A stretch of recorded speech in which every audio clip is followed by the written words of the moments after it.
The coffee machine in the break room was broken again. I was trying to coax it into producing something resembling coffee when I heard Brad Peterson's voice behind me. "Hey everyone, check this out. Raphael, can you say 3 for us?" I turned around. Brad, our senior account manager, was standing with 2 other colleagues, Chelsea and Mark. All 3 were smiling in a way that suggested this wasn't friendly curiosity. "I'm sorry?" I said. "Just say 3. We were talking about how you say it. It's funny." I'd been working at Cornerstone Marketing for 8 months. I was a client success manager, handling relationships with our Latin American accounts. I'd moved to the United States from Brazil 6 years ago. My English was fluent, but yes, I had an accent. Most people didn't comment on it. Brad had been commenting on it for weeks. "I say 3 the same way I say any English word," I replied, turning back to the coffee machine. "Come on, don't be sensitive. Say it for us. Tree. You say tree instead of 3. It's cute." Chelsea laughed. "Or birthday." "Ask him to say birthday, or Thursday," Mark added. "The sound is hard for, what are you, Brazilian? The sound is hard for Brazilians." I pressed the button on the coffee machine harder than necessary. I'm aware of phonetic differences between Portuguese and English. "Is there a point to this?" Brad grinned. "Just making conversation." "No offense, man. Your accent is just distinctive. Makes you sound less professional, you know? Like you're still learning the language." "I speak 3 languages fluently: English, Portuguese, and Spanish." "How many do you speak, Brad?" "English is all I need, buddy. This is America." Before I could respond, Margaret Chen, our office manager, appeared in the break room doorway. "Raphael, Mr. Sandoval just arrived. He's asking for you specifically." The room went quiet. Eduardo Sandoval was the CEO of Mercado Sol, our largest Latin American client. His account represented roughly $3.20 million in annual revenue, about 18% of Cornerstone's total business. He was in town for quarterly business review meetings and had scheduled time with several of our team members. "Thank you, Margaret. I'll be right there." I abandoned the coffee machine and headed toward the conference room. Behind me, I heard Brad mutter to Chelsea, "Why is Sandoval asking for him specifically?" "I'm the senior account manager." "Maybe because Raphael actually speaks Spanish," Chelsea suggested. In the conference room, Eduardo Sandoval was waiting with his CFO, Maria Torres. Both stood when I entered. "Raphael." Eduardo extended his hand warmly, then pulled me into a brief embrace, standard business greeting in Latin American culture. "Como esta? It's good to see you again, Mr. Sandoval, Ms. Torres, welcome. It's wonderful to have you here." We switched to Spanish for a few minutes while Eduardo asked about my family and caught me up on developments in his company. Then we transitioned back to English as Margaret escorted Brad and our VP of Client Services, Patricia Walsh, into the conference room. Eduardo acknowledged Brad with a polite nod but turned his attention back to me. "Raphael, before we begin the formal review, I wanted to discuss expanding our partnership. Mercado Sol is entering the Colombian market, and we need marketing support similar to what you've provided for our Brazilian and Mexican operations." "That's exciting news. I'd love to hear more about your plans." For the next 2 hours, I led the quarterly review. Brad was technically the senior account manager, but Eduardo directed most of his questions to me, asked for my strategic input, and made it clear he valued my understanding of Latin American markets and business culture. At one point, Eduardo said something that seemed pointed. "One of the reasons we have been so successful with Cornerstone is Raphael's ability to understand not just the language but the culture. Marketing is not translation. It is understanding how people think, what they value, how they communicate. Raphael understands this because he lives between cultures." Brad's expression suggested he'd caught the implicit criticism of his monolingual, monocultural approach to international business. After the meeting, Eduardo asked to speak with me privately. Once we were alone in the conference room, he switched to Portuguese. "Raphael, I need to tell you something. When we first engaged with Cornerstone, we worked with another account manager. American man, very confident. But he did not understand our market. He translated campaigns word for word without adapting for cultural context. The results were poor, sometimes offensive. We were close to ending the contract. I didn't know that.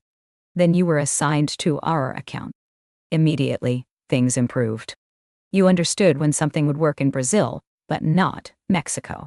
When a concept needed to be completely reimagined for different markets.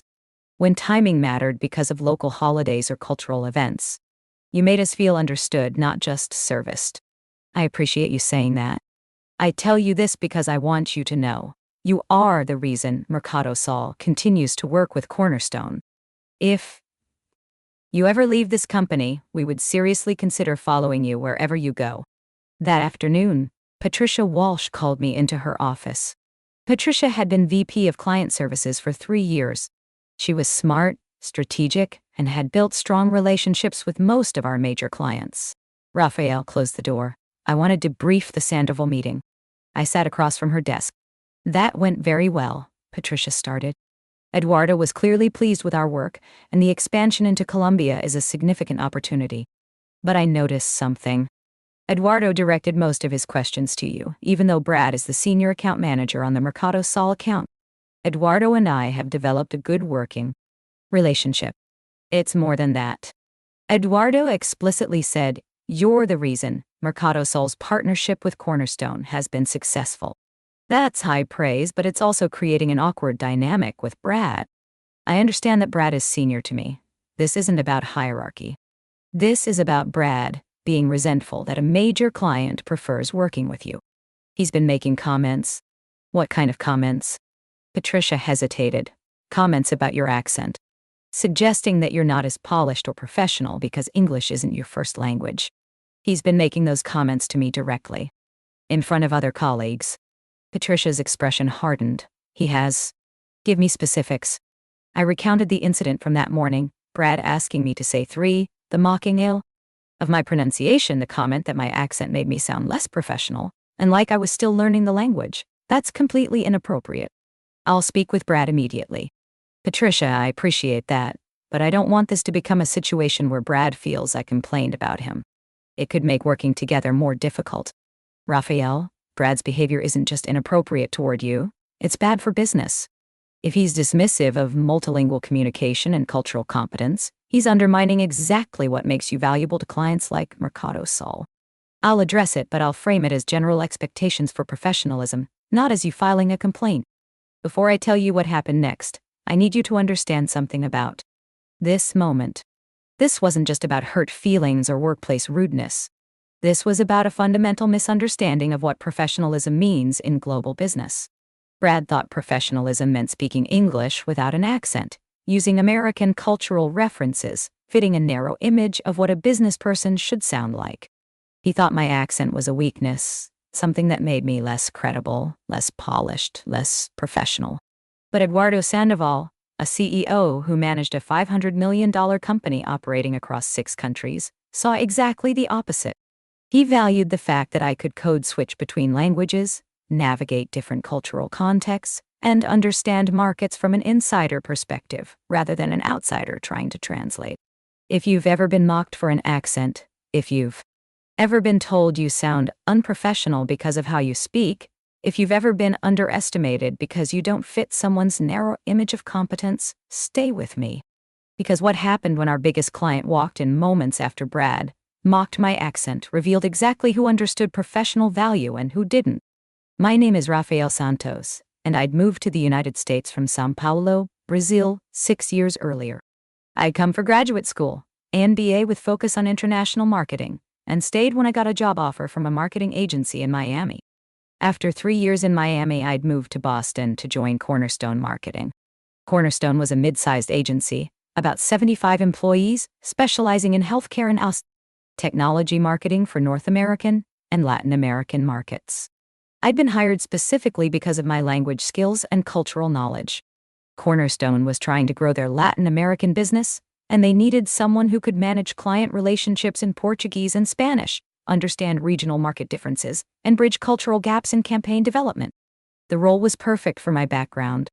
But I quickly learned that not everyone at Cornerstone valued multilingual capability or cultural competence.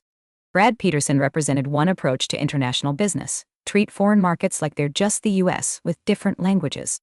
Translate campaigns literally. Apply American marketing assumptions to Brazilian or Mexican audiences. When things don't work, blame the market for being difficult rather than questioning whether the approach was appropriate. I represented a different approach. Understand that different markets have different values, communication styles, and cultural contexts. Campaigns that work in the US might need to be completely reimagined for Latin American audiences. Success requires cultural intelligence, not just translation. Most of our clients appreciated my approach, but Brad saw it as unnecessary complexity that made him look bad by comparison. The morning after the Sandoval meeting, Patricia called a team meeting for everyone who worked on international accounts. Brad, Chelsea, Mark, 3 other account managers, and me. I want to address something about professional conduct, Patricia started. It's come to my attention that there have been comments made about accents and language differences that are inappropriate and counterproductive to our work. Brad shifted in his seat but said nothing. Cornerstone serves clients across multiple countries and cultures.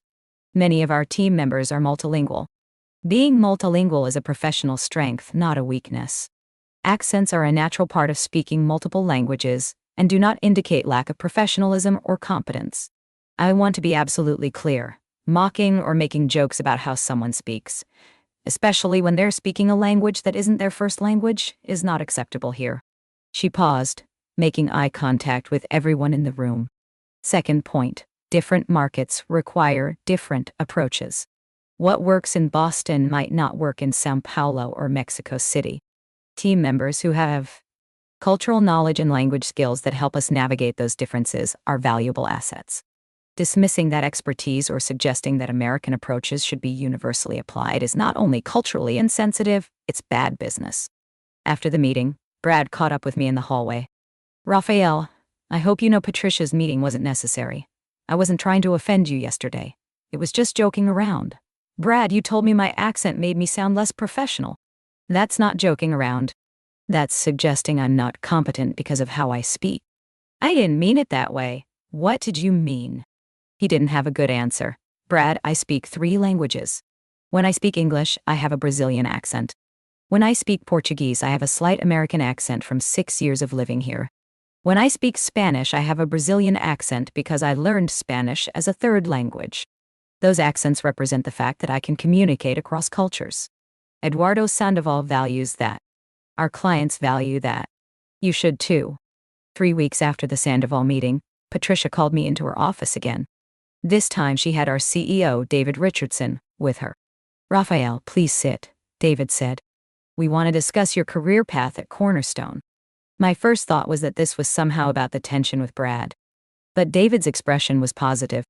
The Mercado Sol expansion into Colombia is moving forward, David continued. Eduardo Sandoval has requested that you lead the Cornerstone team supporting that expansion. It's a significant project, approximately $1.80 million in additional annual revenue if we execute well. I'm honored that Mr. Cutewell Sandoval requested me specifically. As are we. But it creates a challenge. Brad is technically the senior account manager on the Mercado Sol account. Having you lead this expansion project puts you in a position where you're effectively driving strategy, while Brad is less involved. That's awkward. Patricia took over. We're proposing a solution. We're creating a new role, Director of Latin American Client Services. You would manage all our Latin American accounts, oversee strategy for that region, and be the primary point of contact for clients who prefer to work in Spanish or Portuguese.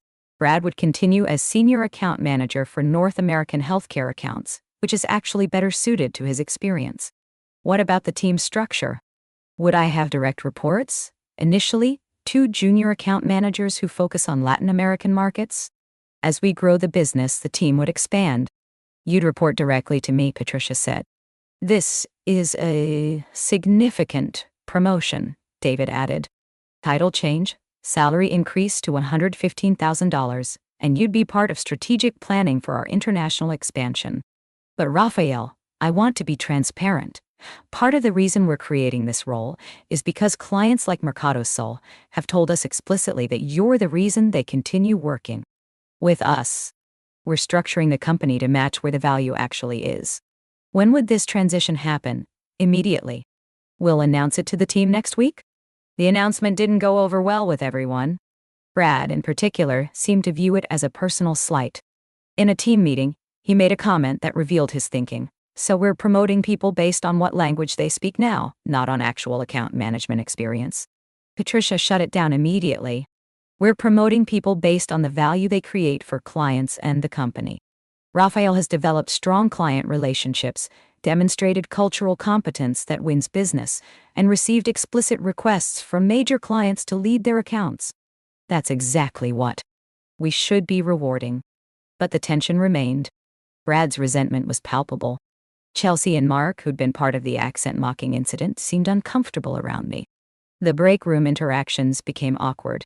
4 months after my promotion, I was leading the Colombia expansion project. We'd assembled a team, developed market entry strategies for Mercado Sol, and begun executing campaigns. Eduardo was pleased with the progress. Then we hit a complication. One of our campaigns included messaging that our American copywriter thought was inspirational, but that I recognized would be perceived as patronizing in Colombian culture. I flagged it and recommended revisions. Brad, who was still tangentially involved with the Mercado Sol account, pushed back. Raphael, the copy is fine. You're overthinking cultural differences. People are people. Brad, this specific phrasing has connotations in Colombian Spanish that don't exist in English. It will read as condescending. I think you're being overly sensitive because of your own experience. Not everyone sees cultural slights everywhere. That comment crossed a line. Brad, this has nothing to do with my personal sensitivity. This is professional assessment based on language, expertise, and cultural knowledge. The same expertise that Eduardo Sandoval explicitly said is why Mercado Sol works with Cornerstone. You're using Sandoval's preference for you as a shield against criticism. I'm using professional judgment. If you disagree with my assessment, take it to Patricia. But stop suggesting that my cultural insights are just personal sensitivity. Brad did take it to Patricia. She sided with me, the copy was revised, and the campaign launched successfully. Eduardo specifically mentioned that he appreciated our cultural awareness in avoiding messaging that could have been received poorly.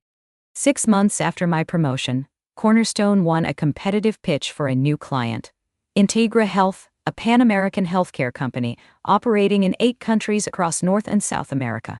The pitch process had been intense: multiple presentations, strategy documents, competitive proposals. We won primarily because I'd led the pitch presentation in both English and Spanish, demonstrated understanding of healthcare regulations across different countries, and presented case studies showing culturally adapted campaigns for Merck-adapted campaigns for Merck. Oh, Sol. The Integra Health account was projected to be worth $450 million. Annually, the largest single client in Cornerstone's history. I was named lead account director. In the celebration meeting after we won the business, David made a comment that felt significant. 5 years ago, Cornerstone's international business was less than 10% of revenue. This year, thanks largely to Raphael's work, it's 35% and growing. We're not just a Boston marketing agency anymore. We're a legitimate international firm. That changes everything about our positioning and growth potential. A year after Brad mocked my accent in the break room, I was speaking at a marketing conference in São Paulo. The session was titled Cultural Intelligence in Global Marketing: Why Translation Isn't Enough. A year ago, I told the audience in Portuguese. A colleague at my company made fun of my English accent. He suggested that having an accent made me sound less professional, like I was still learning the language. He thought professional competence meant speaking English like an American. The next day, our largest client walked into the office and greeted me warmly in Spanish. Over the next hours, he made it clear that he valued my work specifically because I could navigate between languages and cultures, because I understood that marketing isn't just translation, it's cultural adaptation. That colleague who had my accent? He approached international marketing the way many people do. Take American concepts, translate them into other languages, and assume they'll work. When they don't work, blame the market for being difficult rather than questioning whether the approach was culturally appropriate. I approach international marketing differently, understand that different cultures communicate differently, value different things, respond to different Appeals. Success requires cultural intelligence, understanding not just what words mean, but what they mean in context.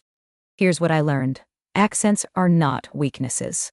They're markers of linguistic range. When someone speaks with an accent, it means they can operate in multiple language systems. That's a cognitive strength, not a deficit. The people who mock accents usually speak only one language and can't imagine the mental flexibility required to code switch between linguistic and cultural frameworks. After the presentation, a young Brazilian woman approached me. Mr. B. Santos, thank you for your talk. I'm about to move to the United States for work, and I've been nervous about my English. I speak well, but I have an accent, and I worry people won't take me seriously. Do you speak any other languages besides Portuguese and English? Yes, Spanish, and some French. Then you speak 4 languages. Most Americans speak only English. You have capabilities they don't. Your accent in English is evidence of those capabilities, not a limitation. Own it. What if people make comments? Some will. Usually people who speak only one language and feel threatened by multilingual competence. The people who matter, clients, senior leadership, colleagues who understand global business, will recognize your linguistic and cultural skills as valuable. Focus on them. 18 months after the accent mocking incident, Brad left Cornerstone. I heard through office gossip that he'd taken a position at a smaller agency focused exclusively on domestic U.S. markets. Patricia confirmed it when I asked. Brad never adapted to Cornerstone's evolution into international work, she told me. He viewed it as unnecessary complexity rather than opportunity. He'll be happier at a company where he can focus on what he knows. Do you think my promotion contributed to his decision to leave? Honestly? Yes. Brad saw your success as a commentary on his limitations. Instead of learning from you or adapting his approach, he became resentful. That's not a reflection on you.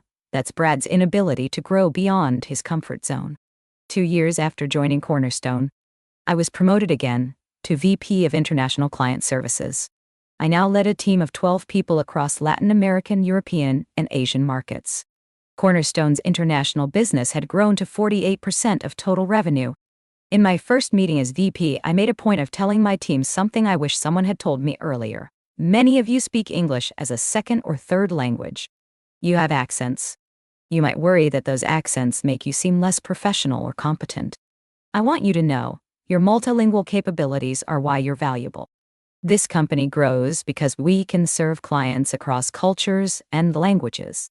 Your accents are not weaknesses. They're evidence of capabilities most people don't have. Own them. 3 years after the break room incident, I ran into Brad at an industry networking event. He approached me with a drink in hand, looking slightly uncomfortable. Raphael, hey. How are you? I'm well, Brad. How's the new agency? It's good. Smaller, more focused. I prefer working on domestic accounts. He paused. I wanted to say something. I was an asshole to you at Cornerstone.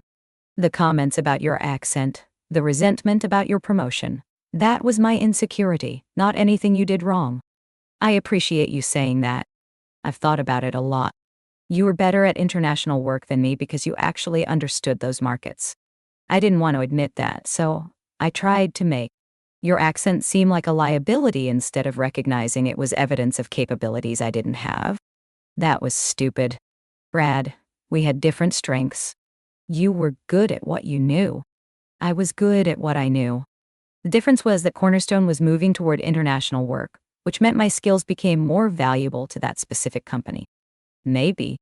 But I should have learned from you instead of resenting you. That's on me. If you've stayed with me through this entire story, I want you to understand something. This isn't about revenge or proving someone wrong. It's about understanding that accents and cultural differences are often strengths disguised as weaknesses. But only if you're in an environment that values what you bring. When Brad mocked my accent, he was measuring professionalism by a narrow standard. Speak English like an American, understand only American culture, apply American frameworks to every situation. By that measure, I was deficient. But Eduardo Sandoval measured professionalism differently. Understand your clients' cultures, speak their languages, adapt strategies to their contexts, bridge cultural differences. By that measure, I was exactly what Cornerstone needed. The room changed when Eduardo walked in, not because he proved Brad wrong, but because he represented clients and markets that valued what Brad dismissed. My accent wasn't a liability, it was a marker of linguistic range that Brad didn't have. If you have an accent, if you code switch between languages, if you navigate multiple cultures, remember, those capabilities are valuable even when people who lack them tell you they're not. Find environments and clients who understand that value. They're the ones who matter. If this resonates with you, hit that like button and subscribe. Share your experiences in the comments about accents, cultural competence, or being underestimated because of language. Those stories help others recognize their own strengths. Remember, they mocked my accent in the break room, suggesting I sounded unprofessional. Moments later, our biggest client walked in and specifically requested me because of the cultural and linguistic capabilities those same people were mocking. The laughing stopped, and so did their misunderstanding of what professionalism actually means in global business.